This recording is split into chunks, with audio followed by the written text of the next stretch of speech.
I'm going to start off today by reviewing the Greek drama Prometheus Bound. Remember that in Greek mythology, Prometheus was the god who actually was the creator of mankind. Although Zeus wanted to keep men innocent and childlike, Prometheus felt very strongly that mankind needed to have a way to protect themselves, to have a way to warm themselves, to have a way to cook their food, and so he felt strongly that they needed the gift of fire.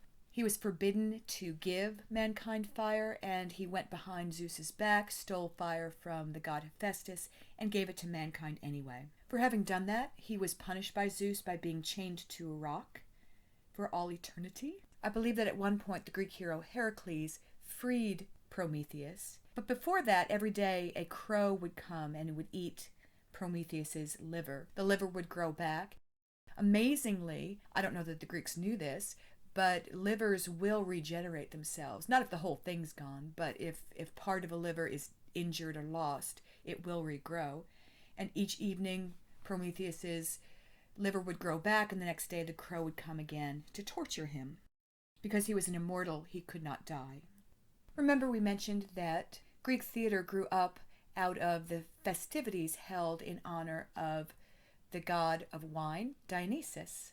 The idea of incorporating plays as part of the worship and the festivities was very attractive to many of the Greek city-states, and so many of them built very large outdoor auditoriums in order to have a place where people could come and they could enjoy entertainment, including plays during these festivals. Prometheus Bound was written by the Greek dramatist Aeschylus, and as you read through it, I hope that you noticed a few things about it. First of all, I hope that you noticed how short it was. Greek drama was very short in comparison to modern drama. A couple of reasons why this was probably true. First, they would have been trying to perform 3 tragedies in one day and then 1 comedy. So 4 plays altogether, all in one day, done by the same group of actors, all written by the same playwright. Keeping each of the plays short would have given enough time to complete all 4 plays in one day, and it also wouldn't have overtaxed the memorization skills of the actors involved. Second, I hope you noticed that the characters were one-dimensional. There was no growth involved. There was no character arc that they went through. At the beginning of the play, Prometheus is angry with Zeus, and Zeus is angry with Prometheus. At the end of the play, Prometheus is still angry with Zeus, and Zeus is still angry with Prometheus. There's no growth involved.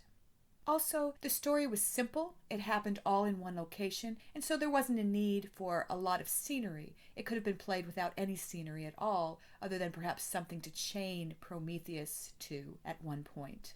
Also, there was no need to change the scenery because it all happened, as I said, in one location, all in the same day. And the third thing I hope you noticed was that it was meant to teach a lesson. The lesson in this case is not to disobey the gods, not to be so prideful that you think you know better. Now remember that the Greek gods and goddesses were very much humanized ideas of deities or gods, that the Greek gods were not considered to be particularly good or beneficial. They could choose to be good, they could choose to be beneficial toward humans, but they didn't always choose to do that, and there was no requirement on the part of Greek religion for their gods and goddesses to be good. Their idea of holiness was that this deified creature was higher than you, and that is what made them holy, by virtue of their immortality, by virtue of their birth, I suppose, that they were automatically holy. This is very different than the Christian concept of holy. The Christian concept of holy is that God is above man because he is good, he is love, he is truth, he is light. And none of these were required in order to label a Greek god or goddess, quote unquote, holy. And so sometimes the gods and goddesses made poor decisions, but it was hubris, it was extreme arrogance to try and go against what a god or a goddess decided they wanted or decided they were going to do. And so that is the tragic flaw of Prometheus. He thought he knew better than Zeus, and Zeus taught him a lesson. You do not know better than me.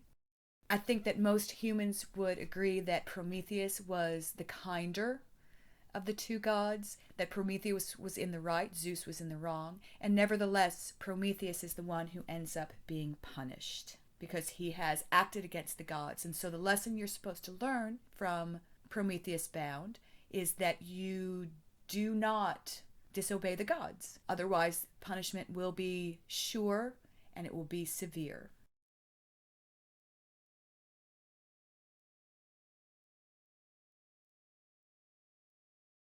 Last week you read about 3 more Chinese dynasties. In a previous lesson, we had read about the Xia and the Shang dynasties. This past week you read about the Zhou dynasty, the Qin dynasty, and the Han dynasty. On the map that you did last week, you were supposed to shade in the area occupied by the Xia, the Shang, the Zhou, and the Han. We didn't include the Qin dynasty on our map last week because it was so short-lived. The Zhou began as a vassal state of the Shang dynasty. In the latter years of the Shang dynasty, the government had become corrupt, and the emperor had done nothing to stop the corruption that was obvious to the people living under Shang rule. A powerful Zhou leader named Wen Wang began to overthrow the Shang dynasty, and he introduced the idea of the mandate of heaven. This idea said that the heavenly emperor will choose a family to rule China, and as long as they continue to be virtuous and continue to do what is best for the country and for its people, that mandate will stay on that family. But once they allow corruption in the land and once they become corrupt themselves, that heaven takes away that mandate and another family is chosen, and that mandate falls on them to rule and to lead China. According to the mandate of heaven, the Zhou believed that they were able to overthrow the Shang dynasty because the Shang had become tyrants and that the gods had allowed it to happen, had allowed them to fall. Wen Wang and the Zhou set up a feudal system to rule the area that they now controlled. Under the feudal system, the land is divided up into different districts or fiefs that are ruled by people who are loyal to the emperor, often members of his own family. And under the feudal system, the nobles actually owned all of the land that they were in control of, and the people worked the land for their feudal lord. The feudal lord, in turn, owed allegiance to the emperor. Remember that you read that during the Zhou dynasty, that 2 major Chinese philosophies came into being, Confucianism and Taoism. Archaeologists find many, many bronze vessels that were created during the Zhou dynasty.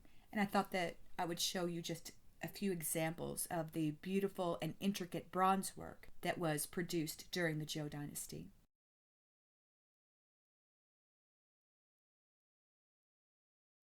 During the Zhou dynasty, the practice of writing on bone fell out of favor, and instead they switched to writing on bamboo.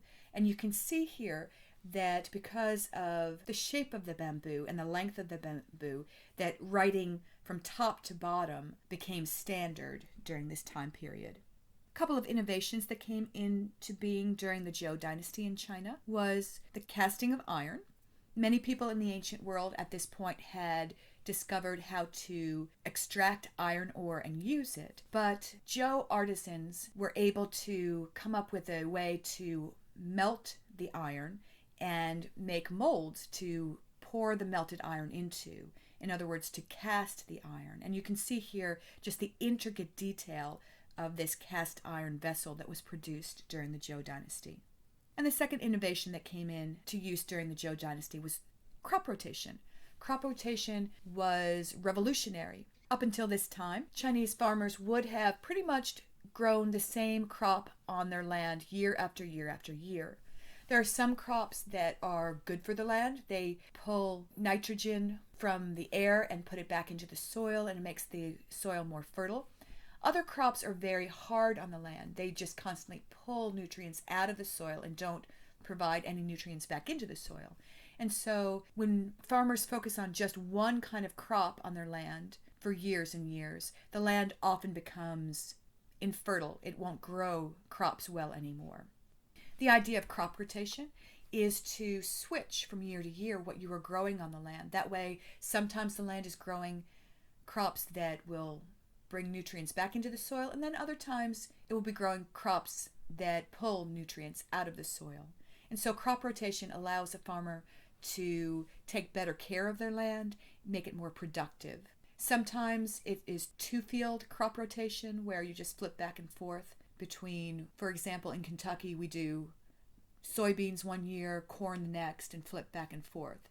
Sometimes you'll use a three-field rotation where one field is left fallow for a year and you just rotate the two different crops through those three different fields. It's interesting that God told the Israelites to leave their fields fallow once every 7 years. And so you would think that the Israelites would have come up with the idea of crop rotation before the Chinese did, but they didn't.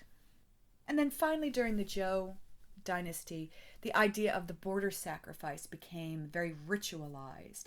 We had mentioned the border sacrifice earlier. It was a sacrifice that was performed twice a year, at the winter solstice and at the summer solstice. And the winter sacrifice was held in the north of China, and the summer sacrifice was held at the southern border of China. The border sacrifice was known as the Thengshan ritual, and according to historians, the purpose of it was to declare the emperor's legitimate rule over the land and to let the gods know that the people were in compliance with heaven's will. During the border sacrifice, the emperor would report to the god all of his achievements for the past year. He would let the god know that there had been peace in the land, and he would also pray for the blessing of heaven. The sacrifice was meant to symbolize the harmony between the spiritual will and the external behavior by harmonizing the relationship between heaven and earth.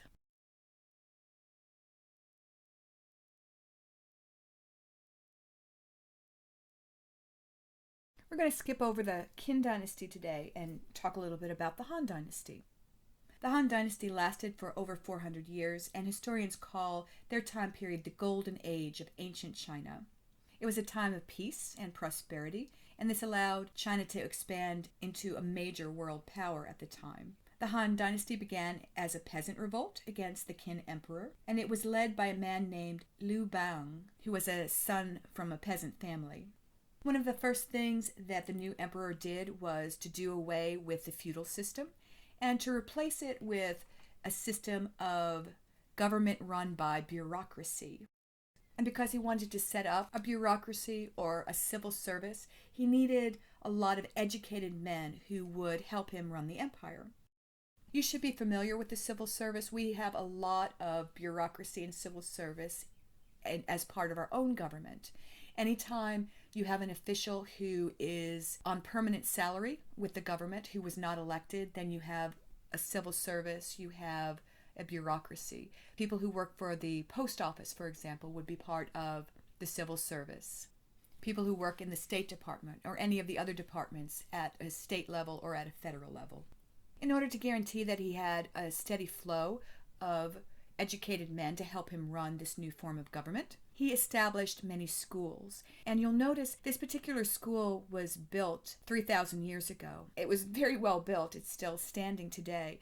You'll notice that it is an open-air school, which would have allowed students to come during the warmer months. They would come to school during the warmer months, and they didn't have to light the school at all because it was open air. And so classes would have been held during the daytime. Here we see a slide of how a school may have been set up. And notice that it's all outside. You can see the outside. This is very common. The method of government set up during the Han Dynasty would last for over 2,000 years, long past their own dynasty. The Han Dynasty is remembered for being a time of invention and a time of science, and one of the most important inventions during this time was the invention of paper. Similar to papyrus, paper is made from the pulp of a plant. Modern paper is made out of wood or tree pulp. And here we see a sample of some paper that is dating back to the Han Dynasty. The art of silk weaving was also perfected during the Han Dynasty. And here you can see a beautiful example. This particular sample is about 2,000 years old, and so it may not have been produced during the Han Dynasty, but it's certainly an example of the kind of artistry that would have been developed during their time. The Hans were the ones who established the trade route that we know as the Silk Road that led from China all the way to Europe.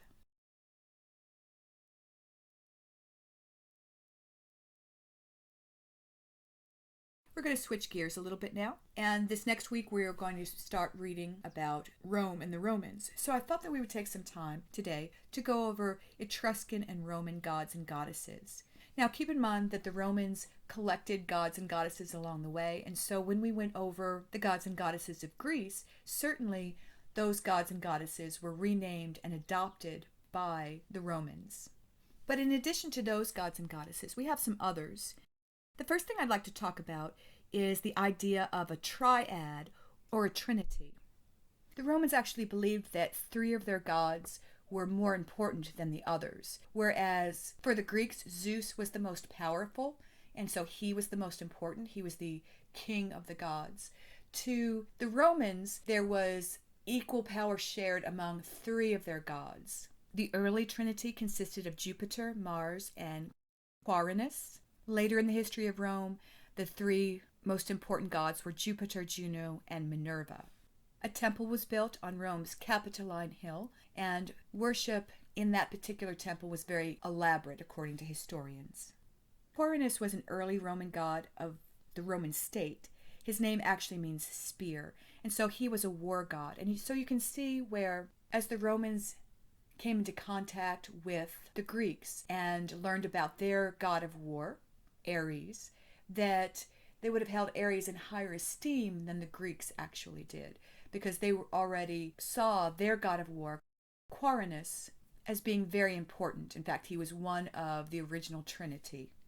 Janus was the god of beginnings and transitions. He was able to look in the past and the future at the same time, but he wasn't aware of what was going on right at the moment. Notice that he was the double-faced god, always looking at the past, always looking at the future simultaneously.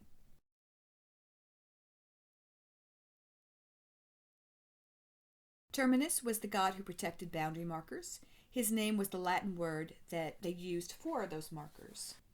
The termini were rural boundary stones originally. They might mark the area between a wilderness and somebody's field. Later, they also marked areas between one person's field and another person's field. These were not the same kinds of markers as the Greeks had the hermae, which were along roads. The termini would have just been boundary markers between, as I said, fields and fields or fields and wilderness areas. Saturn was the Roman god of agriculture and harvest. In Roman mythology, his mother was Terra and his father was Caelus. Terra meaning earth, Caelus meaning heaven. He was later merged with the Greek god Kronos. His wife, Ops or Apis, word that meant plenty, was a fertility goddess, and just as her husband was identified with the Greek deity Kronos, she was identified with Kronos' wife Rhea.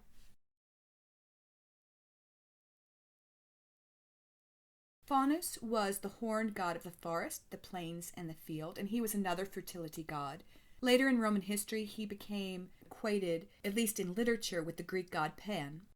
Propos was a minor rustic god of fertility. He was the protector of livestock, fruit, plants, and gardens. Libar was the Roman god of freedom. In fact, his name means the free one. He was also associated with wine and fertility. Bonadia, whose name literally means the good goddess, was a very old goddess in Roman religion. She was associated with chastity, but also with fertility, and was the one who protected and healed women. Bonadia is actually her title. Her name was kept secret by the cult that worshipped her, and historians don't know what her actual name was. Hercules was, of course, the Roman name for the Greek demigod Heracles. Historians think that he was imported from Greece, of course, and he replaced a mythic Italian shepherd hero named Ricarinus. Flora was the goddess of flowers and of the season of spring.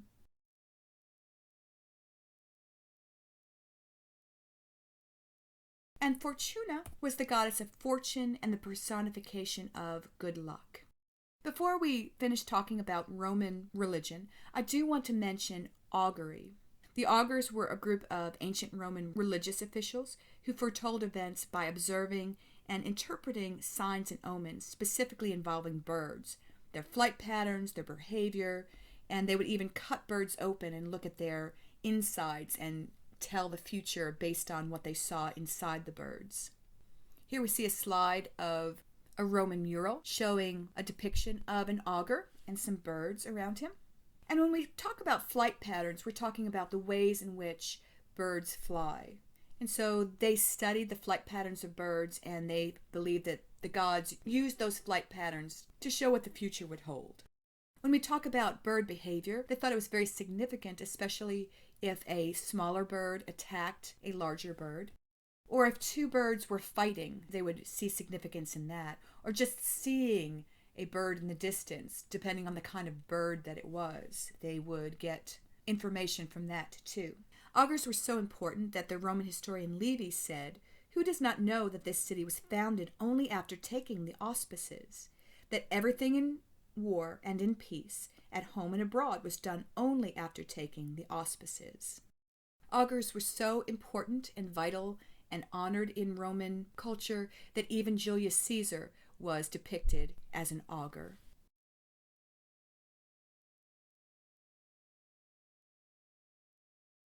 According to tradition, Rome was initially ruled by kings. Roman kingship was not hereditary. Instead, kings were chosen by election from among the council of nobles, called the Senate. The kings were given authority, or imperium, by the council in three areas of government. First, over the military. Second, over the administration of justice, or the court system. And third, over religion. And so Roman kings were military leaders, were judges, and they were religious leaders. The first of the 7 Roman kings was the legendary Romulus, and it's estimated that he would have ruled from around 750 to 716 BC.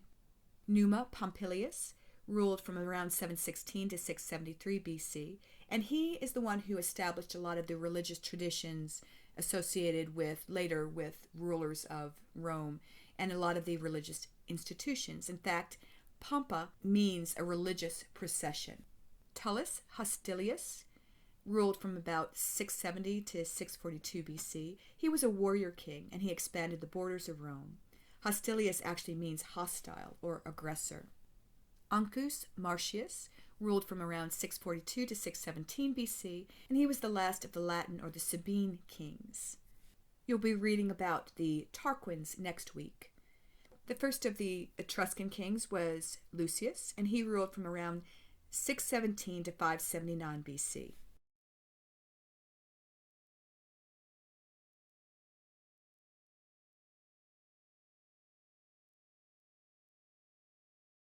Servius Tullus ruled from around 579 to 535 BC. He was chosen because he was a high official in the military, and he ended up being a reformer of the Roman constitution.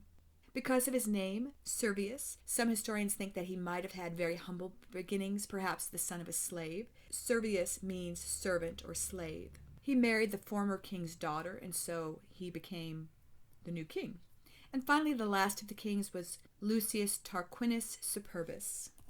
He ruled from 535 to 509 BC. His nickname there, Superbus, means arrogant, and so he was the arrogant Tarquin.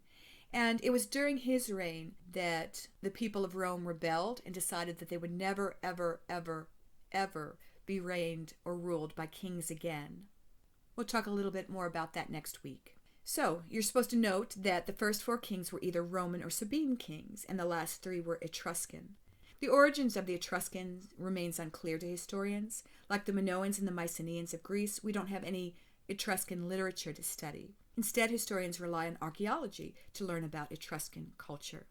Historians have been able to tell that the Etruscans were very influential in Italy and on the Romans, but they were not a unified group of people. They had a league of 12 cities, but members of the league often fought each other. They were united by language and by religious belief and occasionally worked together. And like the Romans, they were originally ruled by kings, but eventually ruled by a council of leading families, similar to what we find in Sparta. The Etruscans were eventually absorbed into Roman society. I thought we'd pause here for a moment and just look at some of the artifacts that historians do look at when they try to learn something about the Etruscans. I think that it's interesting that the Etruscans had a very high form of artwork. Here we see a lion cast in bronze. You'll notice the intricacy and the detail of the lion. And here a bronze sculpture of a man, perhaps a god. Once again, see the detail, the folds in his robe. A mythological creature, once again, very detailed, very beautiful. And the bronze depiction of perhaps a man or a god or an angelic type creature with wings. This is a very famous bronze sculpture showing the she-wolf providing nourishment for the twins Romulus and Remus, who were the traditional founders of the city of Rome. Like other ancient cultures, they did paint beautiful frescoes. Notice the vibrant color of this one. Also notice as we flip through some slides of the Etruscan frescoes, what they often choose to portray in their frescoes. Here we have some musicians. Later we're going to see a fresco that shows some dancers. Here we see a fresco of a young man. Notice his dark curly hair and the colors that they've chosen to use. Very different from what we've seen in the past. Here we see Etruscan men and women, and note the kind of clothes that they wore. Once again, very different from what the Mycenaeans and the Minoans wore. And here we see the dancer. Notice the vibrant color and the movement of his arms and his body. And here we see another dancer. Once again, the vibrant colors and the movement of the dancer's arms and their body. One thing that historians find unique about the Etruscans is how they chose to portray the loving relationship between a husband and a wife. The next few slides are going to show you some sarcophaguses that they've been able to excavate that were built by the Etruscans. And over again, you see this loving relationship between a husband and a wife in these sarcophagi.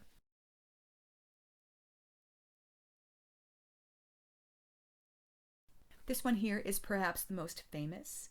Notice that in all of the ones that we've looked at, that we can see a loving embrace between the husband and the wife. This leads historians to believe that women were valued by the Etruscans, something that is unusual in a lot of ancient cultures. Archaeologists have also found many examples of Etruscan pottery.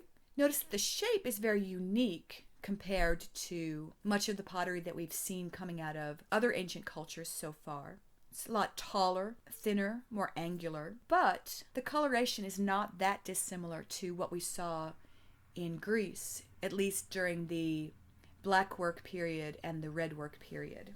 However, I think it's interesting what the Etruscans chose to depict. Rather than war scenes and depictions of soldiers fighting one another, we see once again dancers and dancers. And not so much dancers. Here we see either horses or some kind of mythological creature there. Once again, the color is very similar to what would have been produced in Greece. But they had their own spin on it. They chose to portray their own idealized artwork.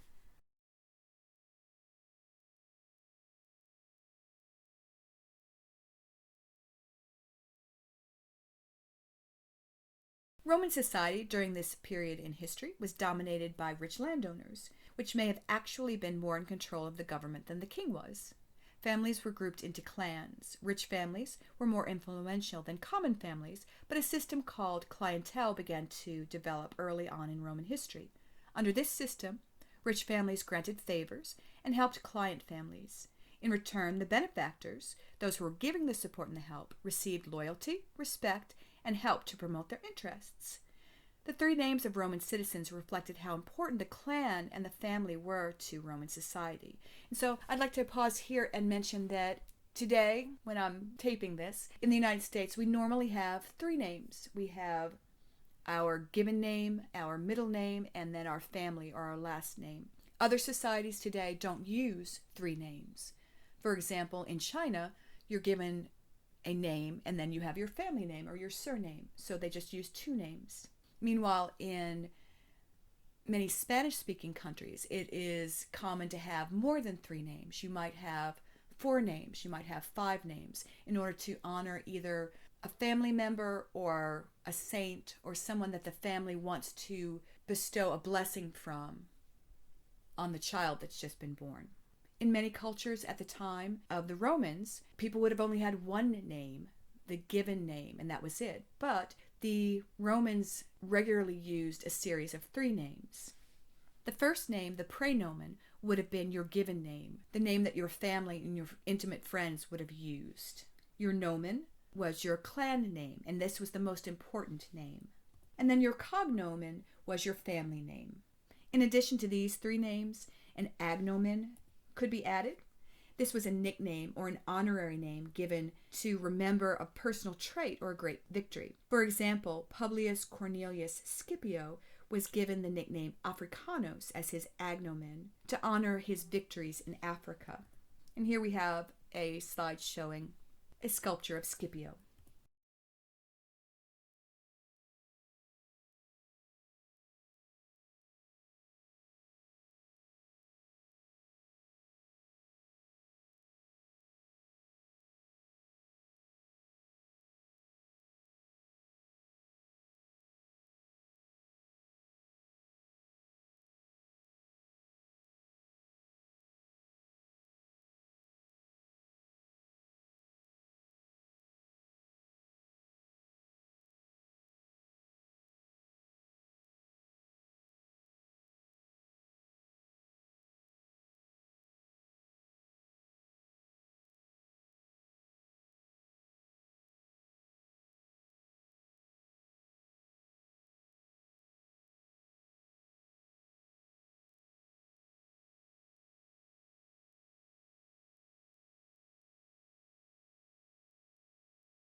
Finally, during this period of time, the Romans were also developing their two main social classes that we see later in Roman society, the patricians and the plebeians.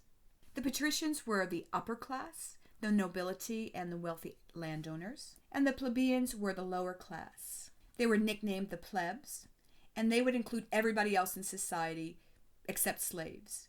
It might be a well-to-do tradesman, or it might be somebody who was very poor, but they were all lumped together in that lower class. Struggles between the patricians and the plebeians dominated Roman politics for nearly 200 years, from about 494 BC to 287 BC. And I wanted to mention that the classes had many similarities in how they lived, but they also had many differences, and so we're going to fill some of these things in. Regardless of what social class you lived in, the idea of the pater familias would have dominated your home life. The head of the family, or the pater, was the oldest living male. It might be a father, it might be a grandfather, or it might even be an uncle. And everybody in the same family would live in the same household. Under this family structure, women had no authority except within the home. And old age was actually honored by the Romans.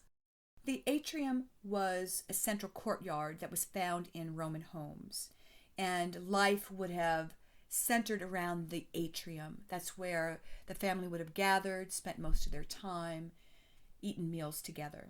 Both patricians and plebeians would have owned slaves if they could afford it. Physical labor was considered to be demeaning, and so as soon as a plebeian family had enough money to afford servants, they would have brought servants into the household so that they could be free not to perform menial manual labor. The citizens of Rome were adult freemen from both classes. Women and children and slaves were not considered citizens, however. Both patricians and plebeians worshipped the same gods and goddesses and attended the same religious festivals. And both classes of people spoke the Latin language. And finally, both plebeians and patricians enjoyed activities in the forum.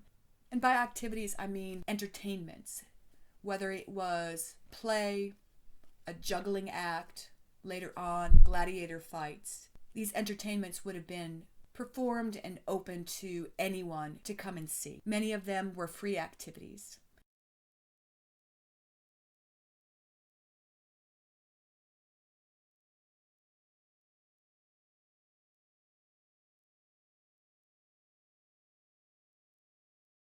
Some things that were different. Plebeians and patricians were encouraged to separate themselves, not to meet socially or become friends. In fact, at one point, it was illegal for a plebeian to marry into a patrician family.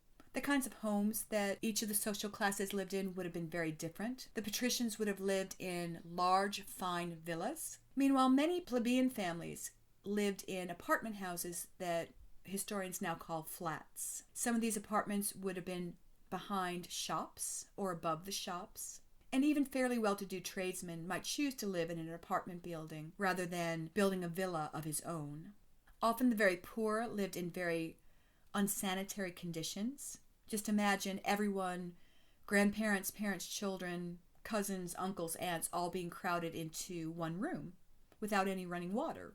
Water had to be hauled from public facilities, and the threat of fire was very real because people were cooking meals in these crowded flats, and many of the flats were made of wood. They didn't have any toilets. They had to go out and use public latrines. Often plebeians had a simple breakfast of dry bread dipped in wine and water. So the rich had a very different lifestyle than the poor in Roman society. Patricians would have had beautiful jewelry made of gold and gemstones, beautiful clothing, and they also would have had a great deal of leisure time. Meanwhile, most plebeians had to work for a living. They wore poorer clothing, and although many of them wore jewelry, it would have been made out of painted clay rather than precious metals.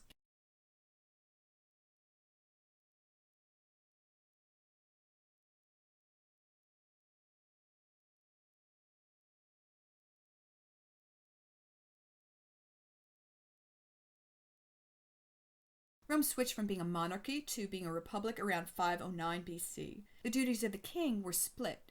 The religious duties of the king were taken over by priests, the most important of whom was called the Pontifex Maxima, literally meaning the greatest bridge maker, that is, making a bridge between the gods and men. The military duties of the king were overseen by an assembly of Roman citizens called the Comitia Centuriata, or the Committee of 100, and the administrative and judicial duties were taken over by two magistrates that were called consuls or praetors. The first two consuls were Lucius Janus Brutus and Lucius Tarquinius Collatinus. I want to highlight the name Lucius Janus Brutus for you. That name and the memory of the original Lucius Janus Brutus is going to become important later on in the history of Rome. Roman consuls had term limits. Each only served for 1 year. And also they had to share power with each of the other two branches of Roman government. In times of great emergency, a dictator, literally meaning a man who speaks and people listen, could be chosen for 6 months to deal with the emergency. The dictator nominated a second in command, the master of the horse. The master of the horse served as the dictator's main lieutenant. During the reign of the 7 Roman kings, Rome was sometimes at war with her neighbors, the Latins. Moving from a monarchy to a republic weakened the Romans at first, but a military victory in 499 BC at the Battle of Lake Regillus set Rome on a path of expansion. So historians break down Roman expansion into 3 phases. In the first phase, they took over control of Latium, starting with Romulus, and this took about 400 years for them to control the area of Latium, and we'll look at a map in just a moment and show you where that is. During the second phase, the Romans took control over all of Italy, and that took about 70 years. And then the third and final phase was building an empire.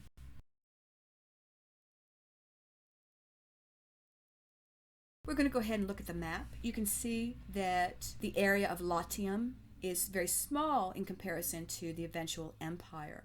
Again, this took about 400 years for them to take control of Latium.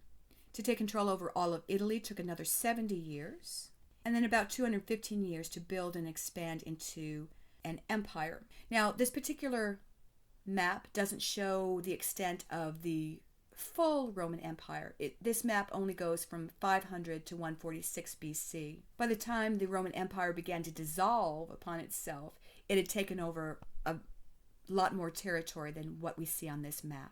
This next week, for your source document assignment, I'd like for you to read the story of Romulus and Remus. You're probably very familiar with it already, but I think it's interesting to go back to the source and to read what some of the original sources claimed about Romulus and Remus. When you get back next week, we'll discuss what you read, and hopefully you'll enjoy you're reading this week. As always, if you have any questions, please feel free to email me.